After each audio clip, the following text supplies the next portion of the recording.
kita bahas untuk hari ini. Yang pertama itu terkait dengan apa itu sumber daya air dan bagaimana tentang sistem. Kemudian nanti yang bagian kedua mekanisme bagaimana kita melakukan analisis sistem. Kemudian nanti akan dilanjutkan juga dengan mungkin penjelasan terkait dengan simulasi dan juga optimasi. Di dalam pemodelan kita juga membahas yang namanya sensitivitas dan ketidakpastian. Nah, itu mungkin akan sedikit juga kita bahas dan terakhir nanti di bagian akhir akan kita lanjutkan dengan diskusi. Jadi akan kita lihat seperti terkait dengan bagaimana distribusi air di permukaan bumi.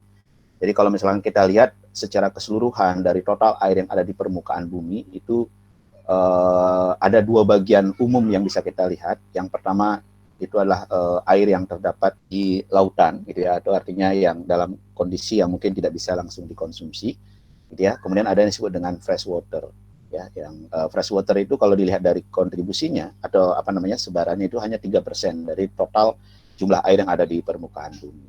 Nah, kemudian dari total 3% tersebut tidak semua air tersebut yang fresh water itu ada di permukaan yang artinya bisa kita gunakan secara langsung karena sebagian besar air tersebut berada dalam bentuk es, ya. Jadi dia dalam bentuk glasier dan sebenarnya sekitar 68-69%. Kemudian yang cukup besar juga komposisinya itu adalah berada pada groundwater, jadi air bawah tanah yang mungkin perlu effort atau perlu suatu proses untuk mengambil air tersebut. Nah, kemudian baru sisanya itu sekitar 0,9%, ya, itu dalam bentuk lain, dan 0,3% dari total yang 3% tadi itu adalah berupa surface water, jadi berupa misalkan air sungai, jadi air permukaan yang akan dikonsumsi, yang kita gunakan untuk konsumsi. Nah, kemudian dari 0,3% tersebut, kalau kita lihat juga distribusinya, ternyata sebagian besar air tersebut berada di danau, gitu ya, kemudian nanti rawa, dan baru yang 2% itu berada pada berupa air sungai. Nah, kalau kita lihat distribusi secara global ini, sebenarnya tidak terlalu banyak air yang bisa dikonsumsi dari total air, walaupun bumi 2/3 dari total bumi ini adalah air, tapi tidak semua air tersebut bisa dikonsumsi karena cukup kecil, ya. Jadi apalagi untuk air permukaan itu hanya 2%. Nah, itu mungkin perlu dipahami bahwa air walaupun dalam jumlah yang tak terbatas, artinya cukup besar, tapi yang bisa dikonsumsi itu dalam jumlah yang sedikit. Dan itu pun air jika semuanya dalam kondisi yang bersih, ya. Karena pada satu kondisi air juga memiliki kualitas yang berbeda-beda. Artinya tidak semua air tersebut bisa dikonsumsi karena kualitas yang berbeda-beda tadi. Nah, kemudian coba kita lihat bagaimana potensi air atau distribusi air di Indonesia. Nah, ini adalah grafik, ya, salah satu grafik yang dari PUPR yang menjelaskan bagaimana jumlah air yang ada di Indonesia. Nah, grafik tersebut angka bagian atas itu menjelaskan total potensial air dalam bilion meter kubik per tahun. Nah, kemudian yang angka di bawah itu menjelaskan distribusi atau potensi yang bisa dikonsumsi per kapita. Jadi kalau misalkan jumlah penduduknya banyak, maka pembaginya akan banyak sehingga angka tersebut akan menjadi kecil, ya. Jadi kalau misalkan kita lihat di data tersebut, misalkan di Pulau Jawa itu total potensi yang ada di Pulau Jawa itu sekitar 164 billion meter kubik per tahun, tetapi per kapitanya itu sekitar 1,21 kali 10 pangkat 3 atau 1.210 meter kubik per kapital per tahun. Bisa bayangkan dengan potensi air di tempat lain, misalkan di yang mungkin agak berdekatan nilainya itu, misalkan di Maluku, gitu ya. Di Maluku itu 176 billion meter kubik per tahun, tetapi dia memiliki nilai untuk per kapitanya itu cukup tinggi. Karena apa? Karena jumlah penduduknya berbeda. Jadi itu kira-kira, ya, kalau diperhatikan Papua memiliki potensi yang cukup tinggi, ya. Kalimantan, Sumatera itu memiliki cukup tinggi. Nah, kemudian bagaimana penggunaan air di Indonesia? Nah, itu bisa dilihat di diagram di sebelahnya, ya, di bagian di sini, bahwa potensial air itu ada sekitar 3 juta, berarti 3 billion ya, meter kubik kali 10⁻⁶ ini, per tahun ini potensial. Tetapi yang aktual yang sampai saat ini yang baru bisa dimanfaatkan itu sekitar 691.300 ya kali 10⁻⁶ meter kubik per tahun. Dan kemudian yang dari aktual yang ada itu yang sudah utilize, artinya yang sudah diproses gitu ya, itu sekitar 25% yang digunakan untuk kegiatan-kegiatan irigasi dan domestic municipal industry. Ya. Jadi sebagian besar kalau misalkan Anda lihat di sini, penggunaan air di Indonesia itu sebagian besar digunakan untuk irigasi, ya, yang terutilize itu untuk saluran-saluran irigasi, terutama untuk sawah dan sebagainya. Nah, kemudian ini adalah bagian air yang digunakan untuk domestik, ya, sekitar domestik dan munisipal, artinya untuk kebutuhan masyarakat, gitu ya, itu sekitar 3,7% dari total, dan kemudian untuk industri itu sekitar 15%. Nah, kemudian kita lihat isu-isu dalam pengelolaan sumber daya air yang umum. Yang pertama adalah adanya krisis pengelolaan sumber daya air. Nah, kemudian kita juga bisa lihat di sana akan dominasi. Jadi seperti tadi bahwa seluruh penggunaan air dunia kalau kita lihat itu sebagian besar digunakan untuk irigasi, untuk pertanian, ya. Jadi sehingga itu juga menjadi sektor yang mendominasi penggunaan air. Apalagi dengan nanti adanya peningkatan populasi yang sekarang 6 miliar penduduk yang akan nanti meningkat, itu juga akan meningkatkan kebutuhan untuk pangan, dan tentu akan juga meningkatkan kebutuhan air untuk pertanian. Selain itu juga peningkatan penduduk juga akan meningkatkan kebutuhan air untuk domestik tadi, ya. Kemudian ada kompetisi nantinya di beberapa daerah atau beberapa negara sekarang sudah mengalami kompetisi pengguna, ya. Sebagai contoh misalkan di Jatiluhur juga beberapa waktu pada saat musim kemarau itu air akan sebagian besar yang saat ini digunakan untuk pertanian itu harus dialihkan ke domestik karena penggunaan air itu. Sehingga di sana akan ada kompetisi. Dan itu yang bagian akhir itu ada isu-isu perubahan iklim yang akan memberikan dampak yang cukup tinggi terhadap berapa ketersediaan air di muka bumi. Nah, itu secara umum gambaran bagaimana sumber daya air di secara global. Dan sehingga apa yang perlu dilakukan? Nah, sehingga yang perlu dilakukan adalah bagaimana melakukan manajemen, ya. Bagaimana kita mengelola sumber daya air tersebut. Ada beberapa konsep yang digunakan dalam pengelolaan. Nah, biasanya di dalam pengelolaan sumber daya air kita harus berbicara tentang sistem, ya. Jadi sistem suatu sumber daya air sehingga kita bisa mengetahui parameter-parameter apa yang harus dikelola di sana. Secara definisi apa yang dimaksud dengan sistem? Nah, ini kira-kira definisi sistem secara sederhana, ya. Jadi sistem itu dikatakan bahwa adalah alat yang mampu bagaimana mengubah masukan input, ya, input, kemudian nanti ada proses dan menghasilkan luaran. Nah, itu secara sederhana. Jadi bagaimana mekanisme input itu dapat dirubah sehingga dia menjadi luaran. Jadi artinya sistem itu tidak hanya berupa alat saja, tidak hanya berupa device, tapi juga berupa scheme atau prosedur, ya. Nah, bisa dilihat juga dalam diagram ini. Jadi sistem itu nanti akan ada input, 2 komponen, input dan output. Nah, inputnya sendiri itu bisa yang dikontrol, gitu ya, diatur, ataupun juga yang tidak terkontrol, atau mungkin sebagian, gitu ya. Kemudian dia masuk ke dalam sistem tersebut, kemudian nanti akan menghasilkan output desirable, gitu ya, apakah yang kita harapkan, netral dan sebagainya. Nah, satu komponen yang penting di dalam sistem itu juga ada namanya feedback. Ya, jadi sehingga dia mengalami suatu siklus, apakah output ini mampu berpengaruh terhadap input. Nah, ini yang kita perlu pahami, gitu ya. Di dalam sistem ada satu input, kemudian dia akan menghasilkan output, kemudian nanti ada sistem feedback. Nah, kita lihat tipe-tipe sistem. Jadi ada beberapa tipe-tipe sistem di dalam Nah, ini juga terkait dengan bagaimana kita memahami sistem di dalam sumber daya air atau hidrologi. Yang pertama ada dikatakan sistem sederhana dan sistem kompleks. Nah, apa itu sistem sederhana dan apa itu sistem kompleks? Jadi sistem sederhana itu sistem yang hanya terkait direct, gitu ya. Jadi komponennya mungkin tidak terlalu banyak, gitu ya. Dan pengaruh dari satu komponen dengan komponen lain itu langsung. Jadi dia tidak tidak banyak subsistem di sana. Nah, berbeda dengan kompleks. Ada kompleks itu ada subsistem. Ya. Jadi misalkan yang sistem sederhana itu adalah mungkin sistem bagaimana air dari mata air ke sungai. Nah, itu kan langsung gitu. Jadi air itu keluar dari mata air, kemudian dia akan masuk ke dalam sungai, sungai. Nah, itu sistem sederhana. Nah, kalau kompleks misalkan sistem suatu das, di mana di das tersebut ada subsistem, baik itu pertanian, subsistem yang lain ya, domestik dan lain sebagainya. Nah, itu merupakan satu sistem yang kompleks. Nah, kemudian yang kedua ada yang disebut dengan sistem linear dan sistem non linear.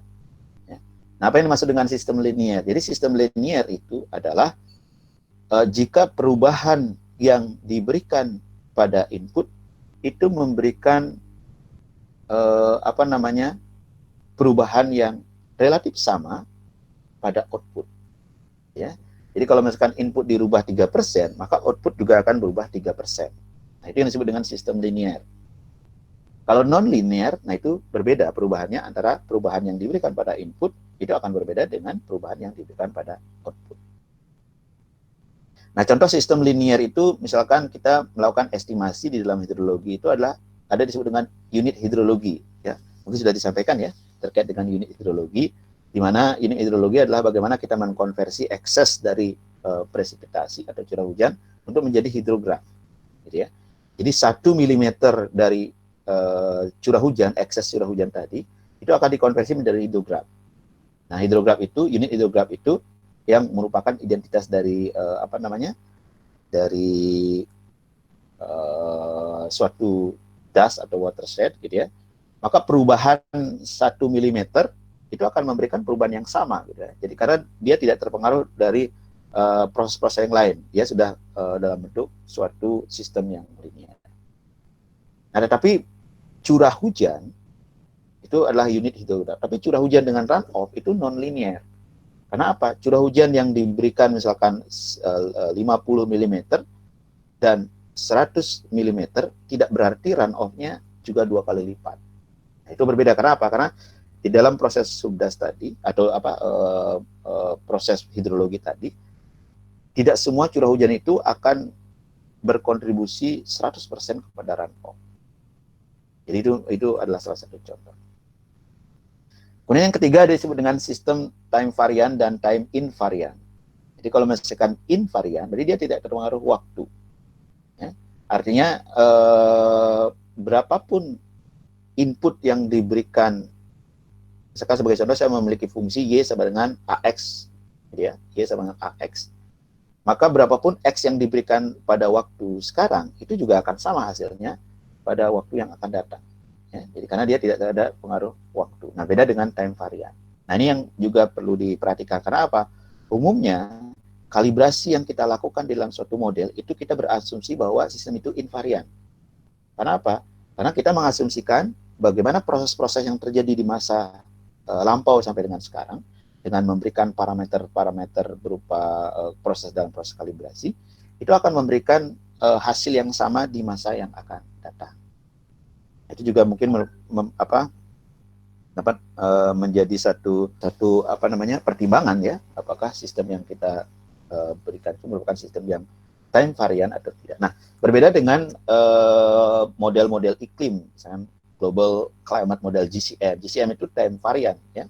Jadi kontribusi perubahan satu input pada saat ini itu akan berbeda di masa yang akan datang. Nah, kemudian yang keempat, di dalam sistem ada yang disebut juga sistem continue dan sistem discrete. Mungkin saya kira sudah paham ya terkait dengan apa yang dimaksud dengan sistem continue dan discrete. Nah, kalau continue itu artinya bahwa perubahannya itu adalah terkait antara satu time period dengan periode berikutnya. Itu saling terkait ya, continue. Nah, kalau di dalam climate itu misalkan data continue itu adalah data yang contohnya suhu. Nah, suhu itu merupakan data yang kontinu. Nah, berbeda dengan curah hujan. Curah hujan ini merupakan data yang diskrit. Karena apa? Kejadian hujan saat ini itu tentu akan berbeda dengan kejadian hujan 3 jam kemudian, ya, ataupun kejadian hujan pada besok hari, jadi hari berikutnya. Itu akan berbeda. Karena apa? Hujan itu merupakan data yang diskrit. Dia data yang paket. Jadi satu kejadian berbeda dengan kejadian berikutnya. Jadi ada apa tidak kontinu, ya, berbeda dengan suhu. Nah, kemudian berikutnya ada disebut dengan LAM dan distributed parameter system. Nah, di dalam model hidrologi bahwa di sana ada model yang digunakan, kalau tidak salah ada HMS. Nah, itu merupakan LAM model, ya. Jadi kalau misalkan Anda menggunakan model hidrologi SWOT, itu merupakan distributed parameter. Karena apa? Di dalam HMS, Anda akan mengasumsikan, ya, Anda akan mengasumsikan bahwa suatu das itu Anda bagi menjadi beberapa subdas, ya. Nah, kemudian masing-masing subdas itu akan memiliki parameter yang sama untuk masing-masing. Jadi artinya Anda tidak melihat bagaimana sebaran di dalam subdas tersebut. Jadi satu subdas akan memiliki satu data yang sama. Berbeda dengan distributed. Kalau distributed misalkan SWOT, ya, Anda akan membagi das tersebut menjadi grid. Nah, kemudian masing-masing grid itu akan memiliki nilai yang berbeda, ya, dan kemudian distribusi secara spasial. Nah, itu adalah merupakan distributed parameter. Nah, kemudian yang berikutnya ada disebut dengan sistem deterministik dan probabilistik. Nah, deterministik itu sudah deskriptif, gitu ya. Deterministik dimaksud misalkan Anda memiliki input, maka dia akan menghasilkan output yang sama, gitu ya. Kenapa? Karena itu sudah ada korelasi yang jelas antara input dan output. Nah, itu deterministik. Jadi kalau misalkan Anda berikan nilai 2, maka dia akan menghasilkan nilai 5. Ya, kalau misalkan 3, maka dia akan menghasilkan 7. Jadi kalau misalkan berikutnya Anda berikan nilai 2, maka dia tetap akan menghasilkan 5. Jadi tidak ada faktor random di sana. Berbeda dengan probabilistik. Probabilistik itu ada komponen di dalam parameter berupa parameter random. Jadi kalau misalkan Anda berikan input 2, bisa jadi kemungkinan pada saat itu karena ada parameter random, maka dia akan menghasilkan 3. Ya. Nah, pada proses berikutnya Anda masukkan angka 2, mungkin dia akan menjadi 3,5 dan seterusnya. Karena apa? Karena ada faktor random. Sehingga ada probabilistik. Karena dibuat peluang, gitu ya. Biasanya dalam analisis banjir itu kan biasanya menggunakan peluang. Jadi tidak menggunakan berapa curah hujan yang terjadi saat itu, gitu ya. Kemudian berapa nilai banjir yang terjadi, tapi lebih kepada menggunakan peluang kejadian. Ya, misalkan Anda menggunakan peluang kejadian atau periode ulang, gitu ya. Misalkan 25 tahunan, bagaimana, kemudian 50 tahunan dan seterusnya. Nah, kemudian ada berikutnya disebut dengan sistem regional dan sistem global. Nah, apa yang dimaksud dengan sistem regional? Jadi kita berbicara sistem regional pada saat kita berbicara pada satu lokasi tertentu. Artinya apa? Kita membuat boundary. Ya, di dalam pemodelan hidrologi sangat sulit untuk melakukan pemodelan untuk seluruh wilayah bumi secara bersamaan. Kenapa? Pertama, akan ada keterbatasan dalam segi biaya, kemudian ada keterbatasan dari segi tenaga, ya, kemudian juga keterbatasan dari segi waktu. Anda bisa bayangkan kalau Anda memodelkan seluruh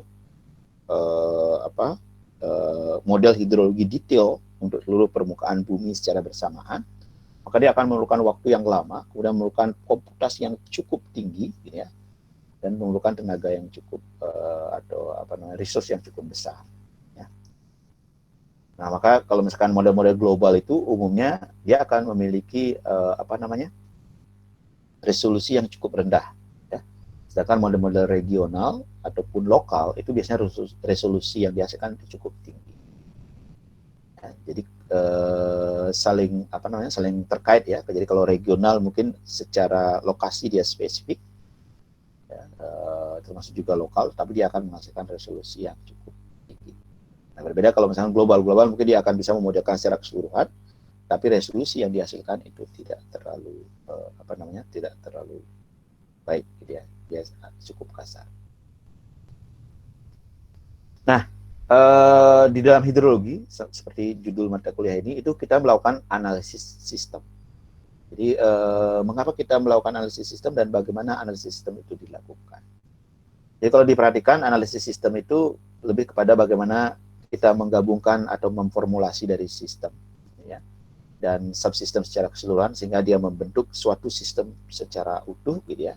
Dan kemudian akan ada satu mekanisme yang disebut dengan perencanaan atau desain baik secara matematis, dan umumnya salah satu di dalam analisis itu kita melakukan pendekatan yang namanya optimasi. Ya, nanti akan kita jelaskan apa yang membedakan antara simulasi dan optimasi.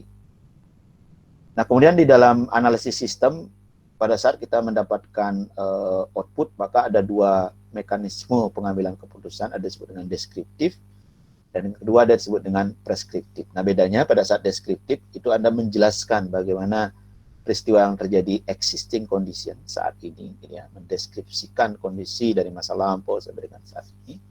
Sedangkan untuk preskriptif, Anda mencoba menggunakan sistem tersebut untuk memodelkan atau memprediksi ya, apa yang terjadi di masa yang akan datang. Nah, kira-kira ini penjelasan analisis sistem ya yang tadi. Jadi ada untuk prediksi dan juga untuk identifikasi.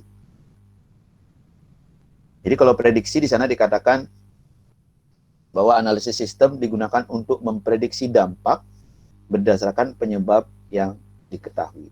Jadi artinya kita mengetahui input. Ya, jadi kalau misalkan fungsi untuk prediksi, kita mengetahui input dan kemudian kita gunakan untuk memprediksi apa yang akan terjadi, dampaknya seperti apa. Jadi analisis yang digunakan itu analisis langsung dari input, dia akan menghasilkan output. Ya. Sebagai contoh di sini adalah prediksi runoff berdasarkan presipitasi dengan menggunakan unit hadrograf. Jadi kita sudah mendapatkan sistemnya yang disebut dengan unit hadrograf, kemudian kita memasukkan inputnya berupa presipitasi, maka langsung diperoleh runoff, ya, prediksi runoff-nya. Nah, itu adalah merupakan fungsi dari analisis sistem yang digunakan untuk prediksi. Nah, kemudian yang kedua adalah identifikasi. Nah, identifikasi itu kita mencoba mengidentifikasi bagaimana sistem tersebut. Sebagai contoh, kita memiliki presipitasi dan memiliki runoff. Ya, maka kita mengidentifikasi kira-kira bentuk hidrogramnya seperti apa. Ya, jadi berdasarkan presipitasi dan runoff, kemudian kita identifikasi sistem tersebut. Nah, itu kira-kira dua hal. Jadi yang pertama digunakan untuk memprediksi berdasarkan input. Jadi sistemnya sudah diketahui, kemudian ada input, maka dia bisa digunakan untuk analisis dampak. Kemudian yang kedua, kita hanya mendapatkan data, ya, data input dan output, dan kita mencoba untuk membuat kira-kira sistemnya seperti apa. Ya, jadi itu dua hal yang yang digunakan dalam analisis sistem. Nah, kemudian berikutnya tools yang digunakan dalam analisis sumber daya air yang tadi dijelaskan, ada yang disebut dengan simulasi, kemudian ada yang disebut dengan optimasi. Nanti kita coba jelaskan apa yang membedakan simulasi dan optimasi. Nah, simulasi itu kita mencoba mengidentifikasi proses-proses yang terjadi dalam sistem tersebut. Jadi ada input, kemudian nanti ada subsistem di dalamnya. Nah, kemudian kita identifikasi bagaimana proses yang terjadi. Itu kita melakukan simulasi. Ya, kalau Anda menggunakan model model HACK-HMS, Anda melakukan simulasi hidrologi, ya, simulasi sumber daya air. Anda membuat modelnya, gitu ya. Kemudian Anda masukkan inputnya, ya, kemudian nanti Anda lakukan analisis, nah, kemudian Anda lihat prosesnya, oh ternyata dari input ini curah hujan sekian yang terevapotranspirasi misalkan, kemudian dia menjadi infiltrasi sekian persen, kemudian menjadi runoff, kemudian runoff dan seterusnya, kemudian nanti akan ada proses-proses lain sehingga yang menjadi ada yang direct runoff dan seterusnya. Nah, itu Anda melakukan simulasi. Nah, kemudian apa yang dimaksud dengan optimasi? Nah, optimasi itu adalah kita mencari solusi optimum. Nah, sebagai contoh misalkan alokasi sumber daya air. Ya, di dalam alokasi sumber daya air, itu akan dicari kira-kira bagaimana alokasi yang optimum. Sebagai contoh di sana ada 3 pengguna, misalkan di dalam pengguna di suatu wilayah. Jadi misalkan irigasi, kemudian domestik dan juga industri. Masing-masing pengguna memiliki demand, memiliki kebutuhan, ya. Sebagai contoh misalkan irigasi memerlukan 100 unit air, ya, kemudian domestik memerlukan 50 unit air, kemudian industri memerlukan 50 unit air. Nah, jika air yang tersedia itu misalkan 250, maka optimasi tidak perlu dilakukan. Karena apa? Supply di sana itu lebih tinggi dari total jumlah demand. Ya, Anda bisa lihat misalkan irigasi 100, domestiknya 50, kemudian industri 50, totalnya 200. Ya. Sedangkan supply yang tersedia air di sana itu 250. Nah, artinya tidak perlu dilakukan optimasi. Kenapa? Semua pengguna akan mendapatkan air sesuai dengan kebutuhannya. Artinya sudah optimum. Nah, kemudian jika terjadi perubahan, misalkan ketersediaan air sekarang hanya 150.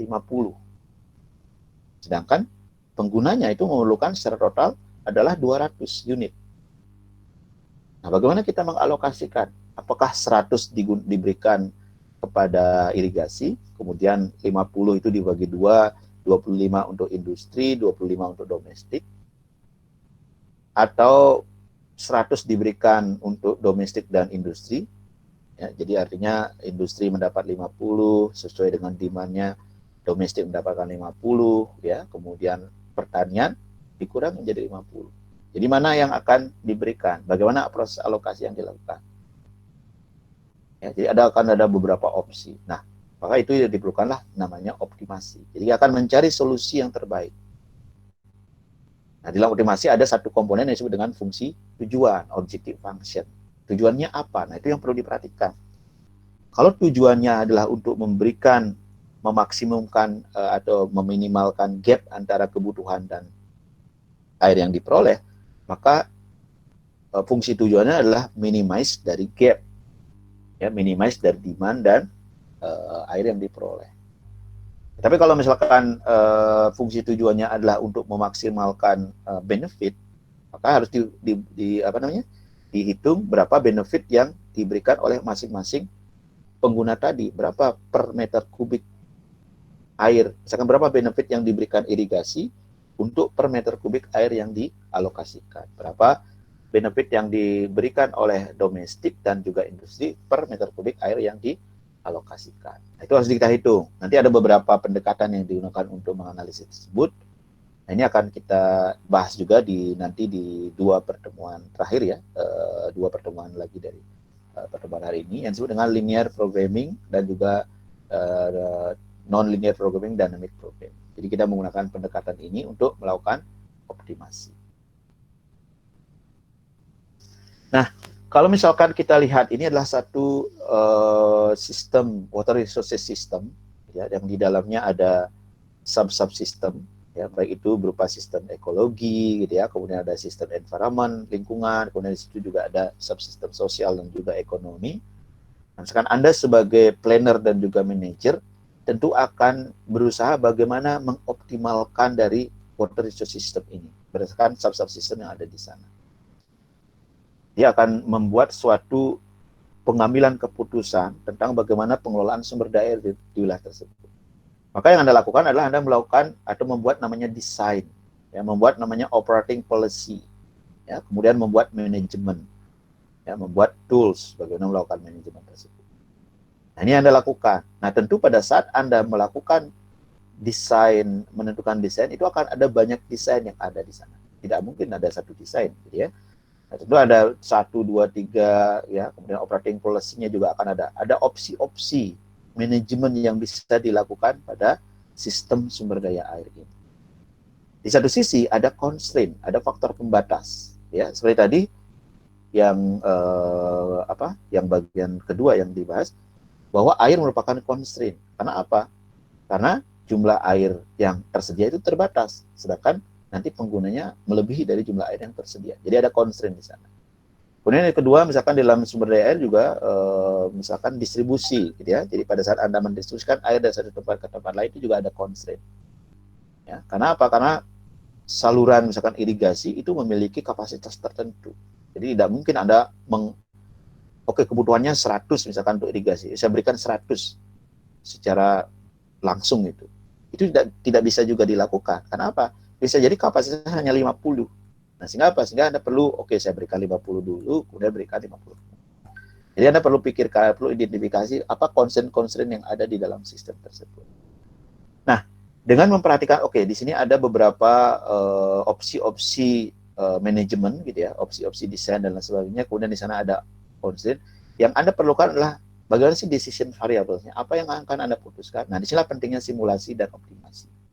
Jadi simulasi dan optimasi ini adalah tools berdasarkan beberapa opsi manajemen yang dimiliki oleh seorang planner atau water manager, ya, dan mempertimbangkan constraint yang ada. Nah, jadi kalau misalkan dilihat bahwa mekanisme pengambilan keputusan, simulasi dan juga optimasi itu adalah tools, ya. Jadi bukan keputusan itu sendiri. Nah, sehingga ini menjadi penting ya dalam pemilihan variables. Jadi decision variables ini, maka simulasi dan optimasi menjadi penting. Nah, itu kira-kira terkait dengan bagaimana identifikasi pengambilan keputusan. Nah, kemudian kita lihat di bagian kedua apa yang dimaksud dengan simulasi dan apa yang dimaksud dengan optimasi. Nah, simulasi seperti tadi mencoba mengidentifikasi, mencoba menggambarkan bagaimana proses yang terjadi, bagaimana respons sistem tersebut terhadap input yang diberikan. Jadi dalam simulasi, di sini ada input, kemudian ada sistem, kemudian di sini ada sistem design dan operating policy, maka dia akan menghasilkan sistem output. Nah, ini adalah simulasi. Jadi digunakan untuk mengidentifikasi kalau saya berikan sistem seperti ini, maka outputnya seperti apa, ya. Dengan input yang sama, kalau saya gunakan opsi 1, outputnya seperti apa. Kalau saya gunakan desain opsi 2, outputnya seperti apa, ya. Maka dia akan tergantung dari given, gitu ya, given dari sistem desain atau operating policy. Bagaimana dengan optimasi? Nah, optimasi itu akan ada feedback seperti tadi, ya. Akan ada komunikasi antara sistem dengan desain ini. Karena apa? Karena output yang dihasilkan itu adalah merupakan output yang optimum. Ya, karena diharapkan di sini output yang dihasilkan adalah output yang optimum. Nah, jadi saya memberikan input yang sama, misalkan ini inputnya yang sama, kemudian masuk ke dalam sistem tersebut, tapi sistem tersebut akan berkomunikasi dengan desain. Oke, di sini ada 10 desain. Desain 1, desain 2, desain 3. Dia akan berkomunikasi. Kemudian dari sini dia akan memilih berdasarkan fungsi tujuan untuk menghasilkan output yang optimum. Nah, ini berbeda di sini. Kalau di sini tidak ada pemilihan. Jadi kalau saya berikan opsi 1, maka sesuai dengan opsi yang diberikan, maka itulah outputnya. Dia tidak akan memilih output mana yang terbaik di sini, di dalam simulasi. Karena apa? Karena simulasi lebih kepada melihat proses penggambaran. Jadi bagaimana sistem itu berjalan, memahami bagaimana proses di dalam sistem tersebut. Itu kira-kira perbedaan simulasi dan optimasi.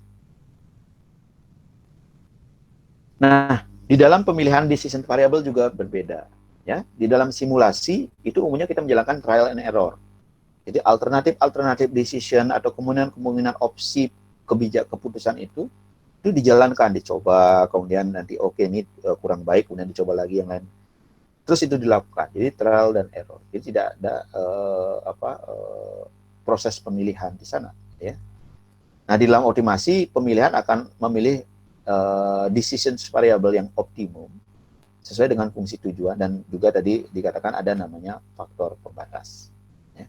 Jadi sangat jelas karena ada faktor pembatas, ada fungsi tujuan, kemudian ada opsi-opsi decisions, kemudian ada proses di dalam sistem. Nah, kemudian dilakukan proses tadi. Oke, ini ada decision 1, apakah dia mampu mencapai fungsi tujuan atau tidak berdasarkan decision variable, berdasarkan faktor pembatas. Nah, kalau tidak akan dipilih lagi opsi kedua dan seterusnya. Kemudian simulasi seperti tadi dia akan menjawab yang namanya what if questions. Apa yang terjadi jika saya masukkan seperti saya berikan input seperti ini? Dia hanya menjawab what if question, ya.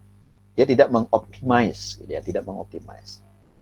Kemudian simulasi itu akan menggambarkan kondisi sistem pada satu rentang waktu ataupun satu waktu tertentu. Jadi saya punya sistem yang mampu memberikan gambaran. Sebagai misalkan sistem di dalam watershed, di dalam satu catchment, di dalam satu das. Maka dia akan diberikan gambaran bagaimana mekanisme air terdistribusi, ya, dari air curah hujan misalkan, bagaimana dia masuk infiltrasi seperti tadi dan seterusnya ke sub-subsistem dan seterusnya menghasilkan runoff dan sebagainya.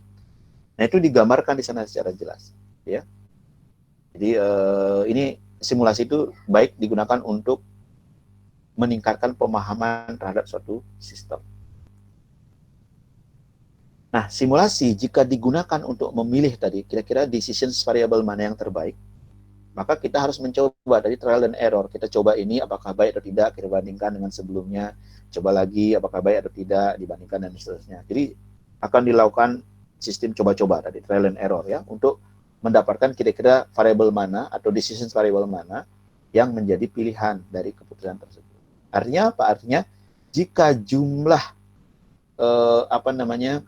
opsi tadi itu banyak, maka dia akan memerlukan waktu yang cukup lama untuk mendapatkan decision variable terbaik. Ya. Jadi dalam simulasi bisa juga digunakan untuk memilih decision variable, memilih operating policy, memilih system design gitu ya. Tapi akan memerlukan waktu yang cukup banyak, cukup lama, karena dia memilihnya satu-satu. Ya, dijalankan dulu, kemudian simpan datanya, kemudian dijalankan lagi, peroleh hasil, dibandingkan apakah lebih baik atau tidak, dan seterusnya. Ya. Nah, kemudian di dalam simulasi, ini juga dapat berjalan dalam satu rentang waktu. Misalkan saya punya model yang bisa dijalankan selama 30 tahun, kemudian saya bagi model tersebut tiap 10 tahun, nah kemudian saya jalankan 10 tahun pertama, nah output di dalam model pada 10 tahun pertama akan menjadi input pada model berikutnya, ya, pada periode berikutnya. Nah itu di dalam simulasi itu dapat dilakukan. Nah dalam optimasi nanti akan kita lihat itu sedikit berbeda. Jadi dalam optimasi itu tidak selalu bahwa ini bisa digunakan untuk model berikutnya, gitu ya. Karena optimasi itu akan mencari nilai yang terbaik. Oke, nilai terbaik di satu waktu, belum tentu nanti output nilai terbaik itu bisa digunakan sebagai input untuk mendapatkan hasil terbaik di periode berikutnya. Ya, nah itu di dalam simulasi. Nah, sebagai contoh misalkan dalam suatu das ini biasanya secara umum ini adalah reservoir di mana dia mampu menampung air ya, kemudian dalam sistem air itu akan mengalir kemudian ke masing-masing pengguna, ada pengguna 1, pengguna 2, kemudian 3 gitu ya. Kemudian ada sistem distribusi dari sumber daya air ini ke pengguna 1, kemudian di sini ada sistem distribusi pada pengguna 2 dan seterusnya. Maka pada saat kita melakukan simulasi, kita akan memodelkan proses-proses seperti ini. Dan kemudian begitu ada inputan, misalkan berapa jumlah air yang tersedia di sini, maka dijalankan, maka berapa yang akan diberikan kepada pengguna 1, pengguna 2, dan seterusnya. Ya, tidak ada di sini misalkan kita ingin mengambil operating system di sini, ya sudah sesuai dengan operating system yang diberikan di sini, rilisnya berapa, maka itulah diberikan untuk user 1, 2, dan 3. Ya. Tidak ada pengambilan keputusan mana yang terbaik di antara opsi-opsi yang operating system yang ada di sini. Nah, itu di dalam simulasi, ya. Jadi kalau misalkan kita lihat prosesnya, maka simulasi itu akan mengambil misalkan berapa S ini adalah storage ya, berapa jumlah air yang tertampung di dalam storage itu. Kemudian dari situ dia akan menjalankan untuk waktu berikutnya, kemudian dia melakukan komputasi untuk berapa rilis gitu ya. Kemudian berapa kalau misalkan di ekonomi ada benefit dan lain-lain, kemudian berapa dialokasikan dan seterusnya. Nah, kemudian baru dilakukan apakah storage-nya berapa, kemudian dihitung storage-nya berapa. Nah, kemudian nanti akan dilanjutkan apakah masih dilakukan proses atau tidak untuk T berikutnya, ya. Jadi kalau misalkan waktunya untuk besok, maka T plus 1 dan seterusnya. Jadi dia ada dalam siklus seperti ini, ya. Jadi tidak ada intervensi terhadap bagaimana operating system dari si reservoir. Ya.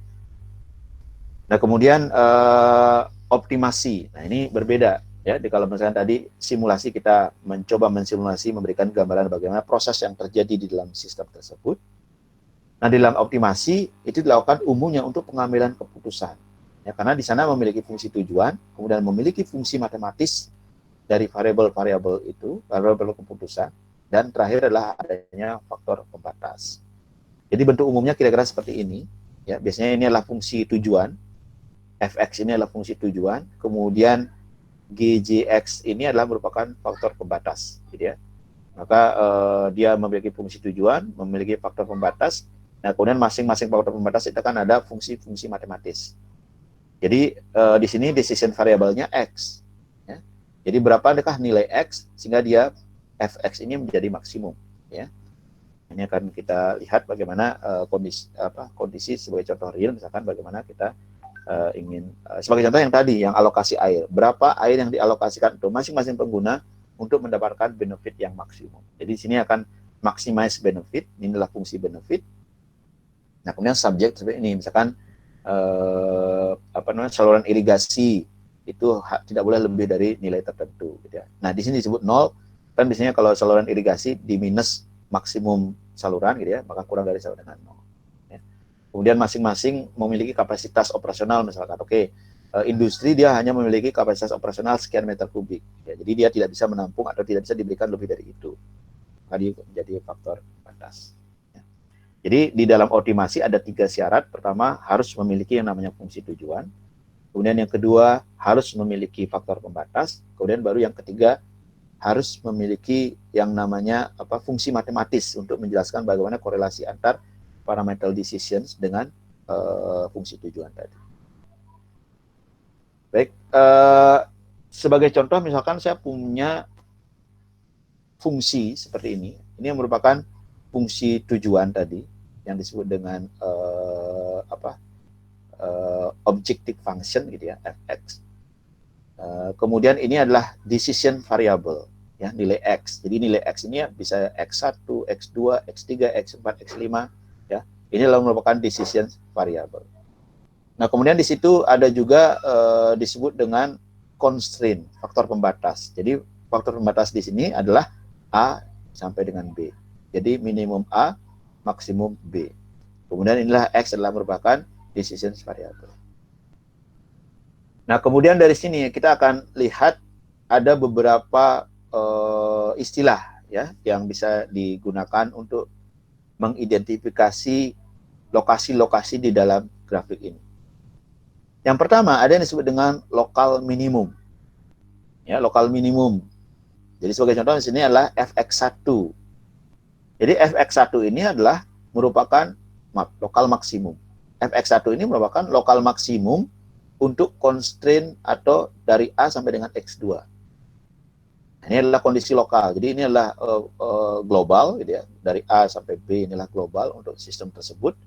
Nah, inilah dia akan memiliki kondisi-kondisi lokal. Jadi sebagai contoh di sini X1, fx1 adalah merupakan lokal maksimum untuk kondisi antara A sampai dengan X2. Kemudian fx4 juga sama. fx4 merupakan lokal maksimum untuk antara x3 dan x5. Ya, jadi x3, x5, maka x4 inilah merupakan lokal maksimum. Nah, kemudian berikutnya ada istilah disebut dengan lokal minimum. Ya, jadi x2 di sini merupakan lokal minimum, di x5 ini juga merupakan lokal minimum. Ya. Nah, ini penting diketahui karena apa? Karena bisa jadi pada saat pengambilan misalkan decision variable, oke, ternyata saya mendapatkan di sini. Nah, kemudian jangan sampai ini diidentifikasi sebagai nilai maksimum dari sistem tersebut. Karena apa? Bisa jadi nilai ini hanya bersifat lokal. Makanya itulah pentingnya melakukan iterasi. Terus dilakukan sampai constraint itu tercapai. Ya, jadi dilakukan lagi seterusnya. Nah, baru dari situ akan didapatkan, oke, ternyata ada nilai global maksimum nantinya. Nah, kemudian ada disebut dengan titik plana atau konstan, ya, atau stabil, ya, di sini di fx3. Nah, jadi titik plana yang dimaksud dengan titik plana ini adalah suatu kondisi di mana nilai sebelumnya itu berbeda dengan nilai setelahnya. Ya, jadi kalau misalkan di sini kan yang disebut dengan lokal maksimum itu nilai sebelumnya lebih kecil, sedangkan nilai setelahnya juga lebih kecil, sehingga dia menjadi lokal maksimum. Ya, kalau lokal minimum, ya, misalkan kalau lokal minimum misalkan X2 ini nilai sebelumnya lebih tinggi, nilai setelahnya lebih tinggi. Nah, kalau fx3 ini nilai sebelumnya lebih rendah, maka nilai setelahnya lebih tinggi. Ya, di sini adalah datar, gitu ya. Maka di sini disebut dengan nilai plana. Ya. Nah, kemudian kalau global maksimum seperti tadi dijelaskan, global maksimum itu adalah nilai maksimum berdasarkan di dalam constraint A dan B. Ya, ini adalah nilai maksimum. Jadi global fx4 ini adalah merupakan nilai global maksimum, dengan global minimumnya di X2. Nah, kemudian di dalam model optimasi ada istilah yang disebut dengan parameters. Saya pikir Anda Bapak Ibu sudah paham ya apa yang dimaksud dengan parameters. Jadi kalau saya memiliki suatu fungsi Y sama dengan A plus BX, maka nilai A dan B itu yang merupakan nilai parameters. Sedangkan X itu disebut dengan variables. Ya. Jadi di sini disebut dengan independent variables, ya, karena nilai X ini langsung dari data, gitu ya. Sedangkan nilai Y-nya itu disebut dengan dependent variables. Kenapa? Nilai Y dipengaruhi oleh X. Nah, nanti X-nya bisa jadi X1, X2, dan seterusnya. Ya. Jadi ada independent variables dan dependent variables, dan A dan B ini disebut dengan parameters. Nah, kemudian ada disebut dengan decisions variables. Nah, di dalam persamaan ini, decisions variables-nya adalah X. Ya, karena ini akan dicari berapa nilai X untuk memaksimalkan misalkan nilai Y. Jadi untuk menghasilkan nilai Y, misalkan berapa nilai X. Nah, ini yang disebut dengan decision variables. Jadi decision variables ini di dalam pengelolaan sumber daya air, berapa jumlah air yang harus dialirkan dari atau dirilis dari satu reservoir, berapa jumlah air yang bisa diambil dari satu groundwater, ya. Nah, bisa jadi bagaimana bentuk penggunaan lahan, ya, untuk mendapatkan nilai runoff yang sesuai dengan fungsi objektif. Jadi X ini adalah merupakan decision variables. Kemudian di sana ada juga constraint atau faktor pembatas tadi. Jadi tentu seperti contoh misalkan di dalam perubahan lahan sebagai decision variables, tentu ada constraint bahwa hanya lahan-lahan tertentu yang bisa dikonversi. Nah, itu merupakan constraint. Ya. Jadi tidak semua lahan bisa dikonversi dari hutan, itu tidak bisa langsung dikonversi menjadi lahan perumahan misalkan, ya. Tapi harus ada proses bahwa hutan hanya bisa dikonversi menjadi pertanian. Jenis hutan pun yang bisa dikonversi tidak semua jenis hutan. Ini merupakan faktor-faktor pembatas dalam satu sistem. Nah, kemudian nanti ada keempat itu adalah sensitivity analysis, karena kita mengetahui bahwa akan banyak sekali komponen yang uncertainty di masa yang akan datang. Ya, dari segi waktu, dari segi yang sudah natural, gitu ya. Kemudian dari segi pada saat kita pembangunan model, kemudian pengambilan parameter, ya, menentukan nilai parameter tertentu, itu memberikan nilai yang tidak pasti, banyak ketidakpastian. Sebagai contoh misalkan dalam penentuan parameter ini saja. Kalau kita memiliki satu model hidrologi, kemudian di sana ada dua parameter yang perlu dicari. Nah, bisa jadi parameter itu bisa kita dapatkan dari lapangan, ya. Jadi kita bisa ambil parameter A, kita dapatkan dari pengukuran lapangan, tetapi ada parameter B yang tidak bisa kita dapatkan dari lapangan. Karena apa? Karena sebagai contoh parameter B itu sangat sulit didapatkan datanya, alatnya sangat sulit diperoleh, kemudian proses pengamatan tidak bisa dilakukan. Nah, apa yang harus dilakukan? Bagaimana mendapatkan parameter B? Nah, parameter B itu biasanya dilakukan, salah satu caranya adalah dengan optimasi. Jadi kita membandingkan antara X dan Y, di mana korelasi ini didapatkan untuk mendapatkan berapa nilai B yang paling optimum. Ya, itu salah satu cara. Jadi karena ketidakpastian tadi kita tidak mengetahui bagaimana nilai B, ya sudah kita tentukan jadi aja dengan nilai dengan optimasi. Nah, ini biasanya pada saat Anda melakukan proses yang namanya kalibrasi di dalam model, maka Anda mencoba mencari nilai parameter yang optimum, ya, berdasarkan nilai-nilai statistik yang diterima, ya. Jadi Anda bandingkan output dari model dan output atau pengamatan lapang sebagai indikator. Kemudian Anda lakukan analisis statistik. Pada saat statistik itu diterima, maka nilai parameter itu yang didapatkan itu merupakan nilai parameter yang digunakan untuk model tersebut. Nah, kemudian kalau orang lain melakukan model yang sama, apakah nilai parameternya sama? Mungkin saja berbeda, ya. Nah, itu adalah adanya ketidakpastian di sana. Jadi kalau misalkan pasti berarti nilai parameternya harusnya sama, ya. Sebagai contoh misalkan jarak titik tengah atau misalkan panjang sungai terpanjang. Nah, itu kan nilai parameter. Jadi siapapun yang melakukan pemodelan itu akan memberikan nilai yang sama karena itu bisa diukur, gitu ya. Bisa bisa ditentukan baik itu dengan GIS atau pengamatan lapangan dan sebagainya. Jadi nilainya itu certain, gitu ya, pasti nilainya berapa karena itu sudah bisa diukur. Tapi ada parameter-parameter lain, misalkan konduktivitas tanah misalkan, atau berapa kapasitas maksimum dari groundwater dan sebagainya. Itu kita tidak bisa lakukan pengukuran misalkan, maka kita akan memberikan nilai tersebut seperti tadi pada saat proses kalibrasi untuk mendapatkan nilai parameter yang optimum. Nah, kalau tadi kita berbicara tentang simulasi, kita mencoba memberikan gambaran bagaimana sistem itu berdasarkan pengguna air, misalkan berapa jumlah air yang tersedia dan seterusnya. Nah, di sini pada saat optimasi di sistem yang sama, maka kita harus memperhatikan fungsi tujuan. Nah, di sini misalkan air yang mengalir dari suatu wilayah gitu ya, digunakan untuk pengguna 1, 2, dan 3, dia akan menghasilkan benefit ya, misalkan row 1, 2, dan 3 ini merupakan benefit.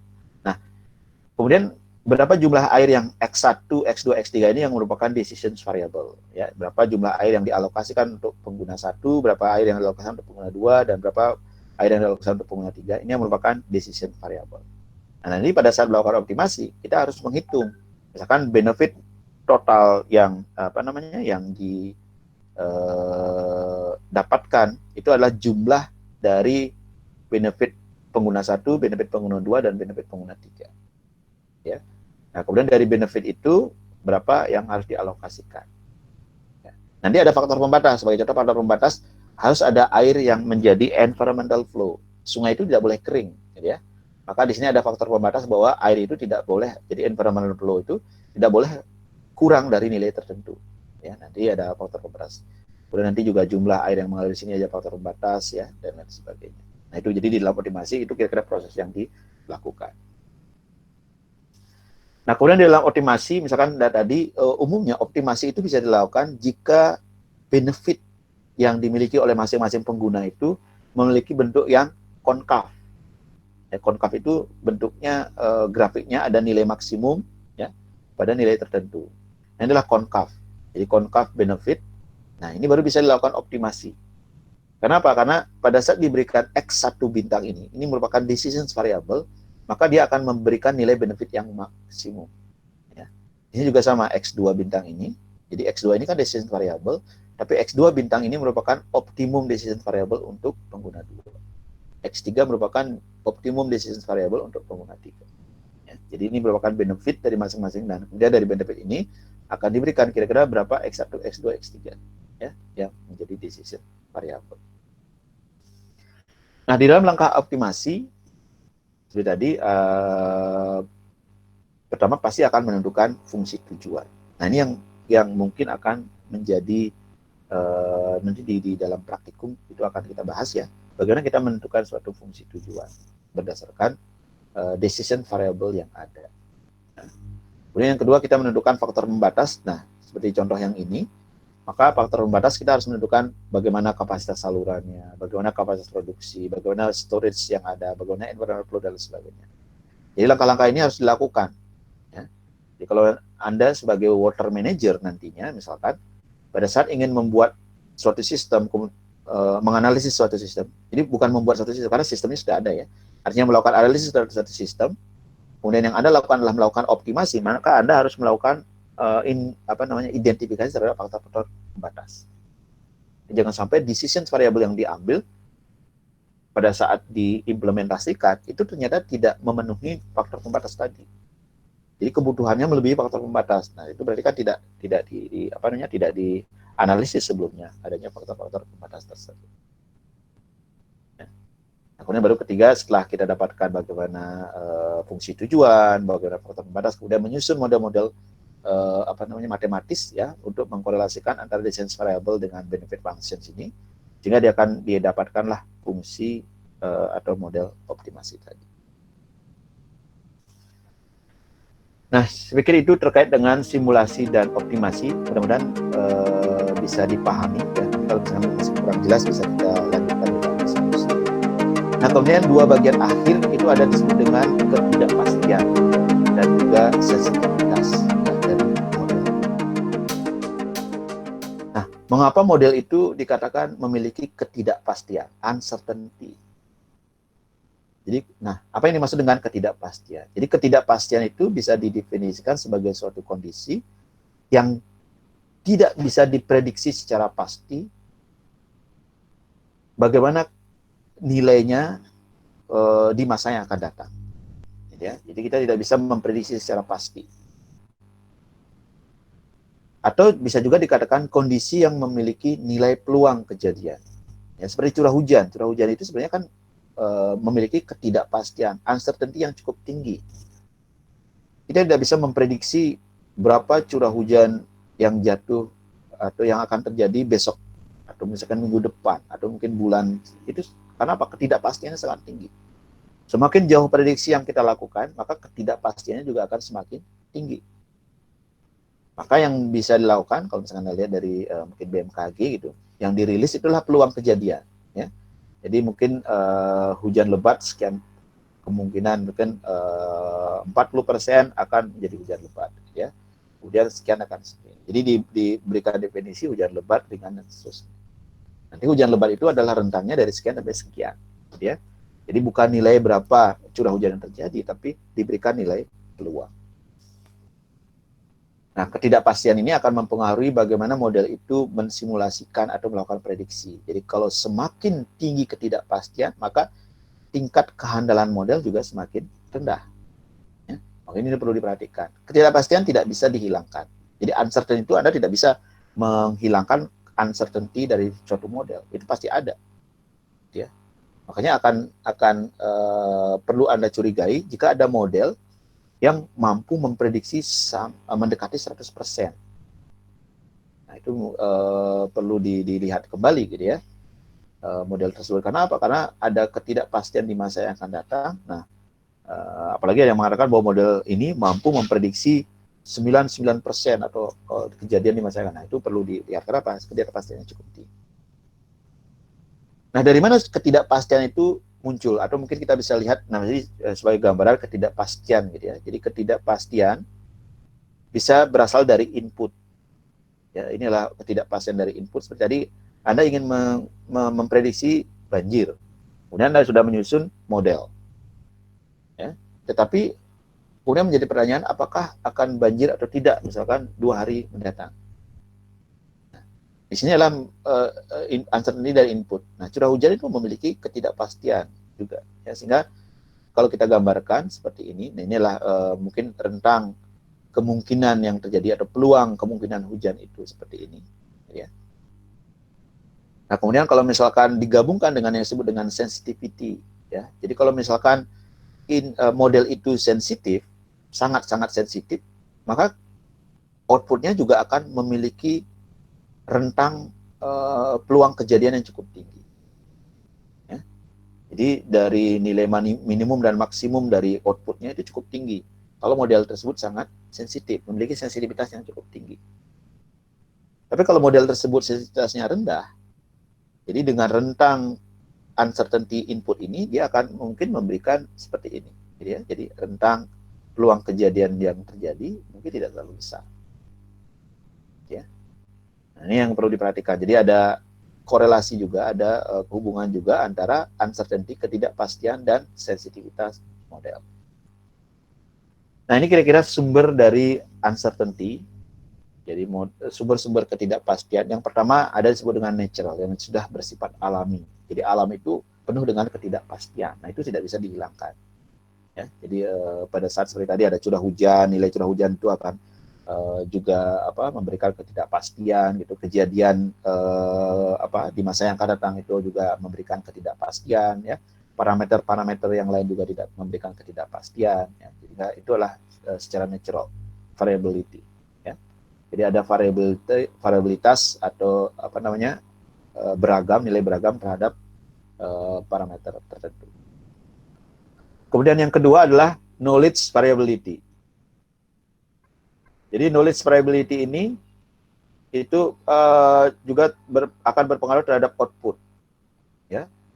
Kenapa? Karena pada saat Anda menyusun suatu model, maka model tersebut sangat tergantung terhadap siapa yang menyusun.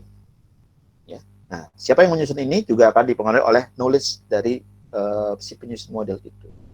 Masing-masing orang atau masing-masing modeler itu dia akan memiliki knowledge yang berbeda. Artinya jika ada satu kasus yang ingin dimodelkan, itu sangat tergantung, sangat identik dengan siapa penyusun model tersebut. Nah, itu juga akan menghasilkan variability. Jadi tidak selalu satu kasus dimodelkan oleh A, B, C itu akan menghasilkan model yang sama. Ya, ada knowledge variability di sana. Kemudian parameter model. Seperti tadi parameter model juga pada saat kita tidak mendapatkan data secara langsung untuk parameter-parameter tersebut di lapangan, maka kita akan melakukan proses yang disebut dengan kalibrasi. Pada saat kita melakukan kalibrasi, berarti kita mengoptimize, kita mengoptimalkan, kita mengambil keputusan untuk menentukan berapa nilai variabel parameter tersebut. Jadi Anda lakukan kalibrasi, maka Anda menentukan nilai variabel A sekian, parameter A sekian, parameter B sekian, parameter C sekian, parameter dan seterusnya berdasarkan indikator yang Anda gunakan. Contoh, saya gunakan indikator adalah runoff. Maka di situ Anda akan mengambil keputusan untuk memberikan nilai kepada masing-masing indikator tersebut, masing-masing parameter tersebut. Nah, penentuan parameter tadi itu juga sangat bervariasi, ya, tergantung dari proses yang Anda lakukan. Semakin kompleks sistem, maka parameter tersebut akan memiliki nilai yang berbeda-beda. Jadi sangat variatif, ya, parameter tersebut. Nah, itu juga akan menjadi sumber dari ketidakpastian dari model tersebut. Kemudian struktur. Ya, ada model yang dibuat dengan struktur yang kompleks, ada model yang dibuat dengan struktur yang sederhana. Nah, ini juga akan menentukan. Kenapa? Struktur akan mempengaruhi bagaimana proses komputasi yang dilakukan. Apakah model yang kompleks selalu lebih baik daripada model yang sederhana? Belum tentu. Ya. Kenapa? Semakin kompleks suatu model, maka dia akan memerlukan komputasi yang semakin banyak, yang memerlukan parameter yang semakin banyak. Ya.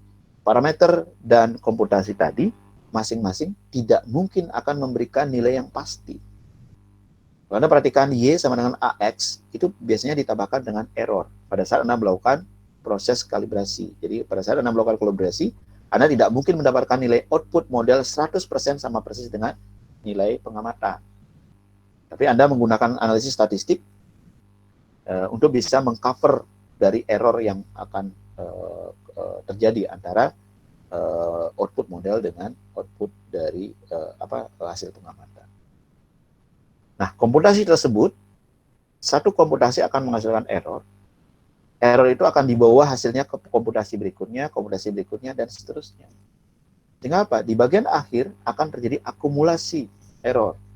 Jadi semakin banyak persamaan yang digunakan, semakin banyak fungsi-fungsi yang digunakan, maka akumulasi errornya juga akan semakin tinggi. Ya. Tapi bukan berarti model yang kompleks selalu menghasilkan error yang lebih besar daripada yang sederhana. Kenapa? Semakin kompleks model, itu bisa jadi error yang dihasilkan semakin kecil.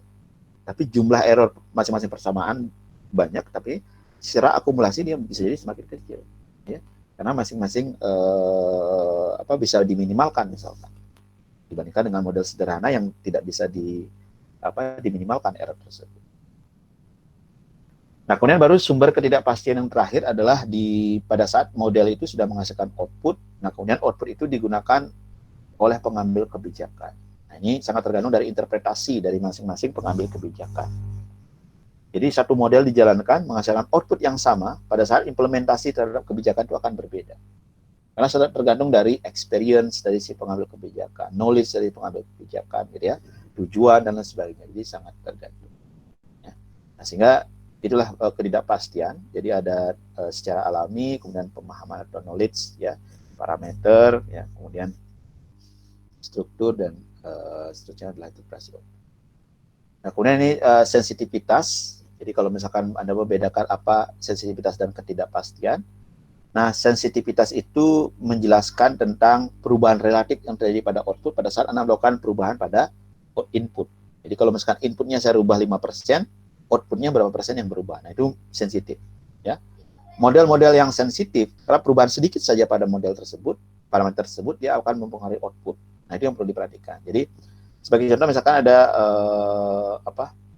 curah hujan dengan debit sungai. Apakah curah hujan itu sensitif terhadap debit sungai di suatu das, misalkan.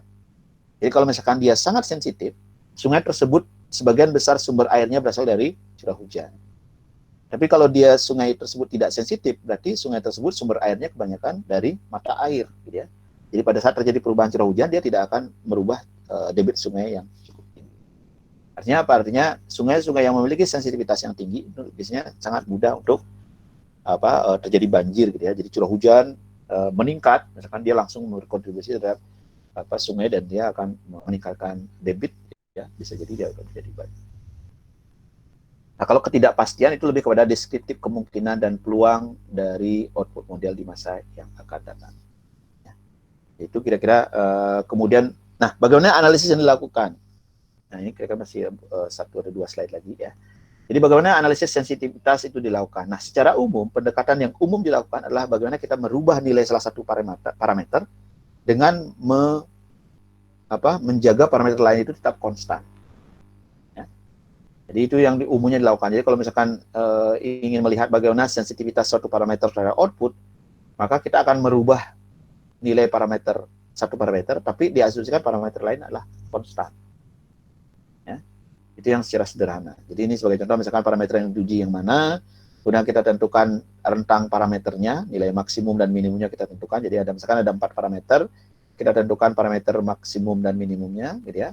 Nah kemudian dari situ kita lakukan analisis dari parameter terendah sampai dengan parameter tertinggi nilainya, kemudian berapa persen terhadap output. Nanti akan dilihat. Nah, kalau misalnya proses kalibrasi kan mencari nilai yang optimum di sini, ya, nilai optimum dari masing-masing parameter. Tapi kita lihat nilai rentangnya. Jadi tentukan luaran pada masing-masing rentang. Jadi kita dapatkan luarannya kalau misalkan maksimum berapa. Jadi kalau misalkan ini saya rubah berapa 20%, nah tapi outputnya hanya berubah 1%. Artinya parameter tersebut tidak sensitif, ya. Sangat sulit parameter tersebut akan menjadi decision variable. Jadi pada saat pengambilan keputusan, kalau pengurusan itu pada parameter tersebut, itu tidak akan berpengaruh banyak. Kenapa? Dia tidak memberikan kontribusi yang cukup besar terhadap output. Ya. Tapi kalau parameter tersebut sangat sensitif terhadap output, maka perlu hati-hati dalam pengambilan keputusan atau kebijakan terhadap parameter tersebut. Nah, itu yang perlu diperhatikan. Jadi itu fungsi dari sensitivitas analisis untuk melihat kira-kira parameter mana yang paling sensitif. Nah, itu akan menjadi salah satu pertimbangan di dalam pengambilan keputusan. Nah, kalau ketidakpastian, nah ini tadi analis sumber-sumber ketidakpastian sudah banyak dijelaskan tadi ya, jadi sumber-sumber ketidakpastian. Nah, karena kita tidak mengetahui bagaimana nilai suatu parameter atau kondisi di masa yang akan datang, maka kita buatlah suatu peluang. Nah, ini sebagai contoh misalkan peluang distribusi, jadi kita membuat peluang distribusi. Makanya di dalam curah hujan kan kita menggunakan peluang kejadian hujan. Jadi berapa persen peluang terlampaui, misalkan peluang hujan itu 50%, ya, atau terlampaui 95% atau 90%, ya. Jadi kalau misalkan semakin tinggi peluangnya, maka nilai curah hujan itu biasanya semakin rendah, ya. Kalau semakin rendah peluangnya, artinya peluangnya kecil, itu biasanya curah hujan yang tinggi. Artinya dia mendekati nilai-nilai ekstrim. Ya. Nah, itu kira-kira untuk analisis ketidakpastian. Jadi ketidakpastian, analisis yang dilakukan adalah dengan membuat sebaran peluang. Ya. Kalau misalnya sensitivitas, kita menguji parameter satu persatu. Baik, saya pikir itu. Nah, ini satu lagi. Sebagai contoh ini untuk ketidakpastian tadi. Jadi kalau misalkan deterministic simulations dengan menggunakan yang disebut dengan no random, ya, atau no stochastic gitu ya. Maka satu output itu akan menghasilkan input akan menghasilkan output, ya, output seperti ini. Jadi kalau misalkan ini adalah model, kemudian inilah observasi. Jadi kalau misalkan dimasukkan input, maka dia modelnya akan menghasilkan di sini. Nah, inilah observasi. Jadi ini modelnya tidak fit. Nah, kalau kita menggunakan bukan sebaran peluang. Nah, kalau kita menggunakan sebaran peluang seperti ini, jadi pada saat kita running model, maka dia akan menghasilkan output di sini. Nah, model itu masih bisa diterima. Karena apa? Output model ini masih berada di dalam rentang peluang dari observasi. Ya, kalau ini kan nilainya sudah eksak, gitu ya, bahwa nilai sini. Nah, ini dikatakan dia tidak fit. Gitu ya. Padahal kalau misalkan kita gunakan peluang, maka dia masih fit. Ya, nah, inilah di dalam untuk analisis uncertainty, maka kita menggunakan sebaran peluang, ya, dibandingkan dengan menggunakan nilai yang sudah fix seperti itu. Baik, itu kira-kira yang bisa disampaikan. Ini lebih kepada teori tentang bagaimana sistem optimasi dan juga uncertainty, ya. Akan saya melakukan penjelasan. Biasanya ini perlu Anda. Baik, itu saya akan kembali ke ini untuk diskusi.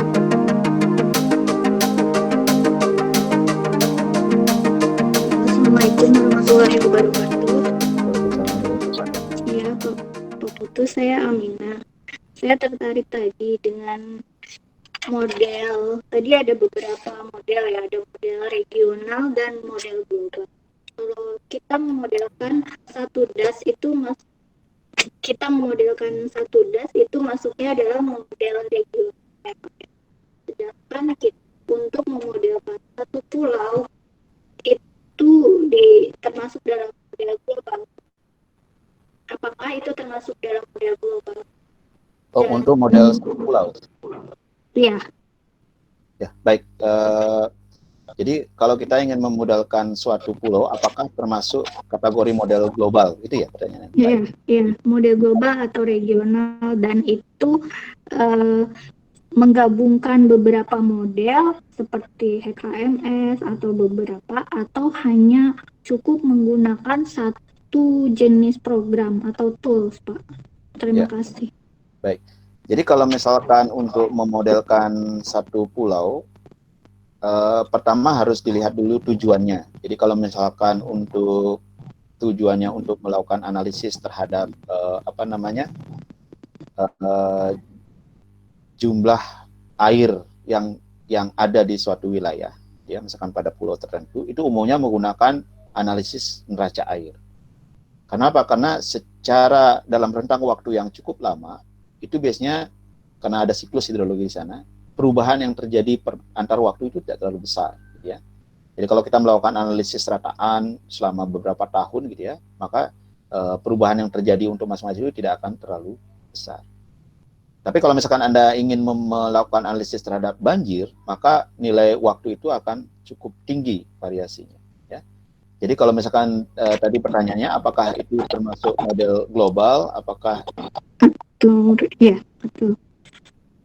Bisa jelas? Ya, betul. Jelas Pak, jelas ya. Ya.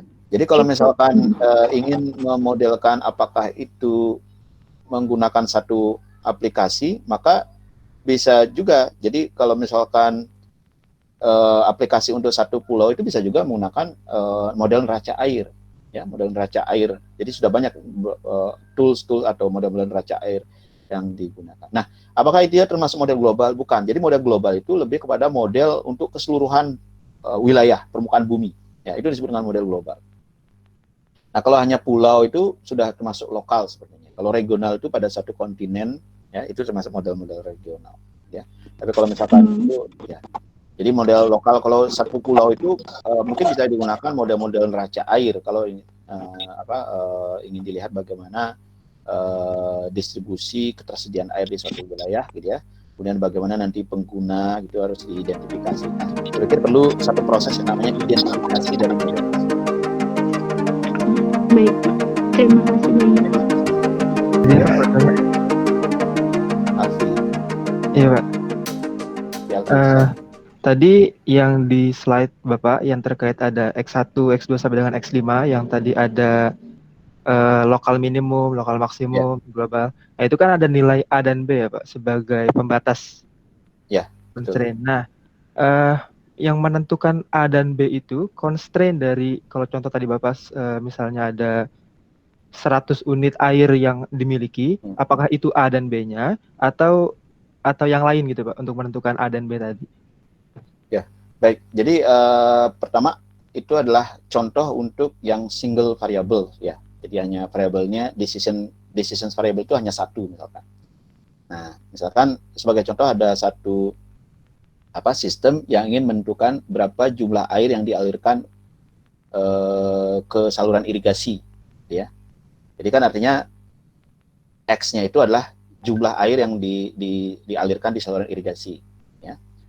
Jadi kemudian kita harus menentukan namanya constraint. Nah, constraint-nya apa? Salah satu constraint-nya itu adalah misalkan kapasitas dari irigasi tersebut. Jadi irigasi itu hanya bisa dialiri misalkan maksimum adalah berapa? 30 mm atau mungkin berapa milimeter gitu ya. Jadi nilai tertentu itu adalah nilai maksimum dari saluran irigasi tersebut. Nah, kemudian tentu ada nilai minimumnya. Ya, nilai minimumnya bisa jadi karena ada kebutuhan tanaman, maka kita tentukan berapa jumlah minimum air tanaman yang bisa dialokasikan. Nah, itulah penentuan A dan B. Jadi penentuan A dan B itu adalah tergantung dari nilai decision variable. Nah, nilai A dan B itu akan berbeda untuk masing-masing decision variable. Jadi dalam suatu sistem misalkan, Anda memiliki, misalkan Alfi memiliki 5 decision variables. Jadi ada X1, X2, X3, X4, dan X5 decision variable. Tapi bukan X1, X2, X5 yang tadi ya, tapi misalkan, atau saya sebutkan misalkan variabelnya namanya X1 ya, kemudian Y1, Z1, dan seterusnya. Nah, itu adalah decision variable. Jadi masing-masing decision variable itu akan memiliki constraint yang berbeda-beda. Jadi untuk X dia memiliki constraint-nya dari A dan B misalkan. Untuk nanti variabel berikutnya misalkan berapa air yang dialokasikan untuk industri. Nah, itu kan decision variable juga. Ya, decision variable tersebut juga memiliki constraint yang berbeda. Jadi masing-masing itu harus ditentukan constraint-nya tergantung berapa jumlah decision variable yang akan disusun dalam sistem. Izin bertanya, Pak. Ya, sudah. Ya. Kan saya rencana penelitian tentang menggunakan optimalisasi, Pak, optimalisasi penggunaan lahan dalam suatu das. Ya. Nah, itu kan berarti kan ketika untuk optimalisasi kan kita selain hidrologi juga sosial ekonomi, berarti kan decision variabelnya banyak itu, Pak. Ya, betul. Nah, bagaimana kita menentukan decision variable itu? Apakah pakai uji sensitivitas satu persatu atau bagaimana, Pak? Nah, kalau decision variable itu ditentukan di awal pada saat menyusun sistem itu yang pertama. Jadi decision variable itu harus diidentifikasi dulu. Misalkan untuk fisik, untuk fisik apa decision variabelnya? Apakah penggunaan lahan misalkan? Nah, itu salah satu decision variable. Nanti diidentifikasi secara spesifik ya. Sebagai contoh misalkan decision variabelnya contohnya adalah berapa jumlah luas sawah misalkan yang harus dijaga. Nah, itu kan salah satu decision variable. Kemudian misalkan ekonomi decision variabelnya misalkan berapa jumlah sebagai contoh misalkan aktivitas ekonomi atau berapa pendapatan atau decision variable yang lain. Ya. Nah, itu harus diidentifikasi ya. Nah, baru setelah diidentifikasi kan ada variabel misalkan untuk sosioekonomi itu ada 4 misalkan decision variable misalkan X1, X2, X3, X4. Kemudian untuk fisik ada sekian, untuk yang komponen lain ada sekian. Jadi harus diidentifikasi. Nah, setelah didapatkan decision variable, baru ditentukan constraint dari masing-masing decision variable. Ya, misalkan untuk tadi lahan, misalkan decision variable jumlah sawah. Berarti jumlah sawah harus ada berapa jumlah sawah minimum yang dimungkinkan dan berapa jumlah sawah maksimum yang dimungkinkan. Nah, itu adalah merupakan constraint dari decision variable sawah tadi.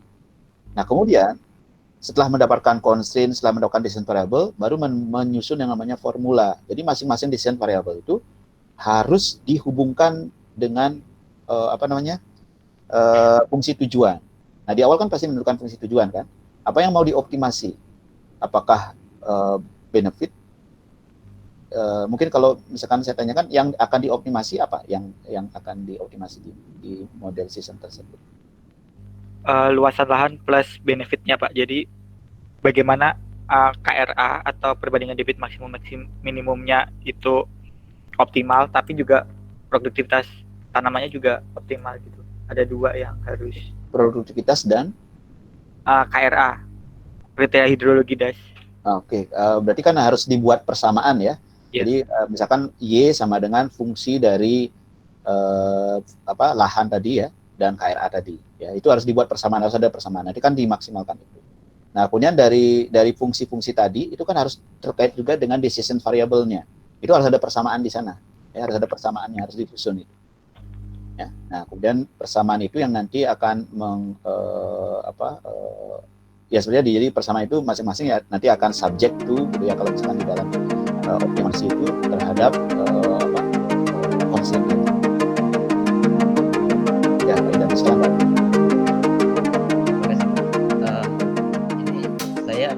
Yang pertama terkait dengan neraca air, Pak. Apakah itu sama yang dimaksud dengan daya dukung itu yang air, Pak? Yang kedua, Pak, misalnya begini, saya merencanakan kebutuhan air minum di suatu kota. Nah, variabel apa saja yang kira-kira diperlukan untuk katakanlah untuk memastikan daya dukung airnya tercukupi untuk satu kota itu, Pak? Barangkali itu, Pak. Terima kasih. Baik, yang pertama terkait dengan neraca air, apakah itu yang dimaksud dengan daya dukung? Ya, jadi pendekatan daya dukung itu umumnya menggunakan tadi Pak, yang pendekatan neraca air. Jadi salah satu pendekatan yang biasanya digunakan, jadi bisa dilakukan. Ya, jadi kalau misalkan Bapak ingin menghitung daya dukung suatu wilayah, biasanya gunakan neraca air tadi. Jadi bagaimana karakteristik daya dukung kan lebih kepada melihat karakteristik wilayah, ya, identifikasi dari wilayah. Nah, salah satu yang digunakan misalkan neraca air. Nah, kemudian yang pertanyaan kedua, penelitiannya ingin menghitung kebutuhan air, Pak. Mohon maaf Pak, tadi yang kedua, kebutuhan air minum untuk ya, menghitung kebutuhan, katakanlah merencanakan kebutuhan air untuk suatu kota gitu Pak. Nah, variabel-variabel apa saja yang kira-kira yang diperlukan, kebutuhan yang dimaksud maupun baik Pak. Jadi pertama Bapak harus memposisikan ini Pak. Jadi apakah Bapak memposisikan sebagai supplier? Kalau Bapak memposisikan sebagai supplier, berarti harus identifikasi berapa pengguna gitu ya, berapa ketersediaan air di sana, bagaimana kontribusi atau partisi air yang bisa digunakan untuk air minum dan sebagainya. Kemudian nanti harus diperhitungkan juga yang biasanya paling banyak itu adalah loss ya, loss. Kalau irigasi itu kan sekarang berapa, sekitar 0,6 ya kalau tidak salah. Jadi artinya kalau didistribusikan 100 ya, nah saya kurang tahu kalau misalkan di PDAM mungkin sekarang sudah tinggi ya. Itu kan kalau PDAM itu kan diminimalkan sampai zero gitu ya. Jadi air yang dialirkan 100 harus sampai ke pengguna itu 100 gitu kan. Nah, itu juga harus dipertimbangkan gitu ya. Jadi hal seperti itu. Kemudian tentu timing. Jadi nanti ada proses ini Pak, di dalam pembuatan sistem itu ada namanya identifikasi pengguna. Jadi Bapak harus identifikasikan siapa yang akan menjadi pengguna, karena tentu saja bisa jadi pengguna yang berbeda akan memiliki kebutuhan-kebutuhan yang berbeda. Tapi secara umum itu harus digunakan neraca air water balance itu harus diidentifikasi supply dan demand. Jadi supply misalkan sumber airnya itu dari mana saja, apakah bisa diambil hanya dari curah hujan, dari debit sungai, ataukah bisa mengambil dari groundwater gitu ya. Kemudian yang berikutnya harus ditentukan demand-nya siapa ya. Mungkin nanti karakteristik demand-nya, apakah tingkat kebutuhannya seperti apa, kemudian nanti secara ekonomi apakah juga karena akan terkait juga dengan decision yang diambil bagaimana sistem distribusi air itu ke pengguna. Saya pikir perlu dilakukan itu Pak, identifikasi terhadap pengguna untuk menyusun sebelum sistem itu dibangun. Baik, terima kasih banyak Pak. Ya, sama-sama. Saya Pak, izin tanya Pak. Ya, silakan. Lisna. Pak, jadi kan untuk model neraca air itu kan termasuk model lokal ya. Nah, kalau misalnya untuk ketersediaan air di wilayah gambut se-Indonesia itu, bagusnya untuk model neraca airnya itu dia per titik wilayahnya, atau kita bisa sial untuk seluruh wilayah gambut di Indonesia. Terima kasih Pak. Baik, ya jadi yang dimaksud dengan tadi model lokal, regional, dan global itu secara spasial ya. Jadi bukan berarti neraca air itu bisa kita identifikasi sebagai model lokal, karena bisa jadi kalau kita ingin membuat neraca air global juga bisa gitu ya. Jadi kita menghitung beberapa curah hujan, artinya air input, berapa output evapotranspirasi secara global, itu bisa. Jadi sedangkan neraca air itu adalah salah satu bentuk pendekatan gitu ya. Nah, spesifik pertanyaan tentang bagaimana membuat ketersediaan air di lahan gambut, betul ya Mbak ya.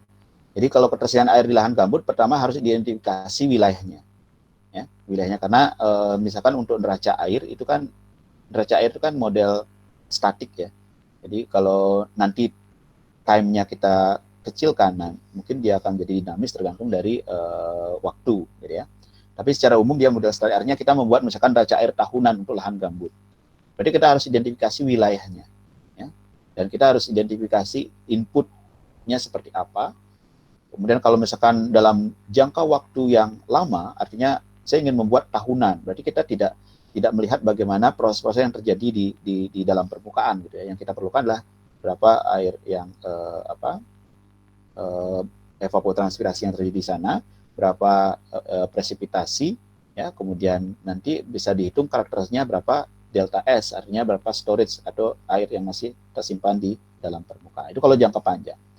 Tapi karena variabilitasnya cukup tinggi, jika waktunya misalkan ingin melihat per minggu, per hari, gitu ya, per bulan, nah itu tentu kita harus melihat bagaimana proses yang terjadi di dalam gambut itu sendiri. Ya. Jadi pada saat air diterima di dalam gambut, itu bagaimana prosesnya. Itu harus dilihat ya, mekanisme air dari permukaan ke lapisan berikutnya, ke lapisan berikutnya. Ya. Tapi ke dalam penyusunan model itu biasanya diawali dengan model yang sederhana dulu, kemudian baru akan ditambah untuk proses berikutnya. Nah, kemudian secara spasial, apakah bisa dibuat untuk seluruh wilayah? Nah, karena wilayah Indonesia itu tidak seluruhnya gambut, maka itu harus dibuat parsial, gitu ya.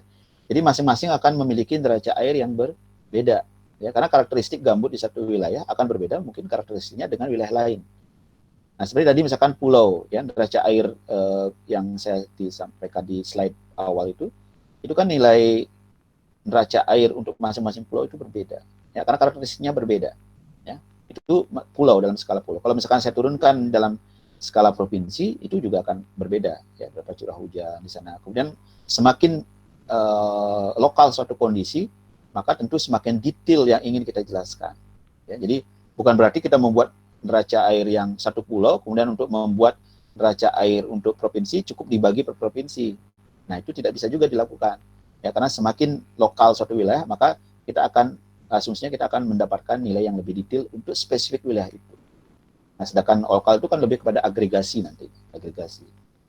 Ya. Jadi kira-kira seperti itu. Jadi tidak bisa kita gunakan satu model yang sama untuk memodelkan neraca air lahan gambut di seluruh Indonesia. Jadi harus dibuat spesifik untuk masing-masing.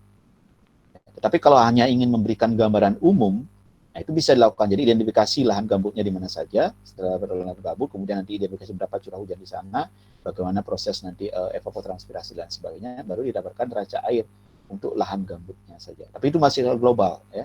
Tapi tidak bisa digunakan untuk monitoring. Kalau kemudian itu diimplementasikan untuk per hari, ya tidak bisa. Karena dia karakteristik masing-masing akan berbeda. Kira-kira mungkin itu yang bisa disampaikan.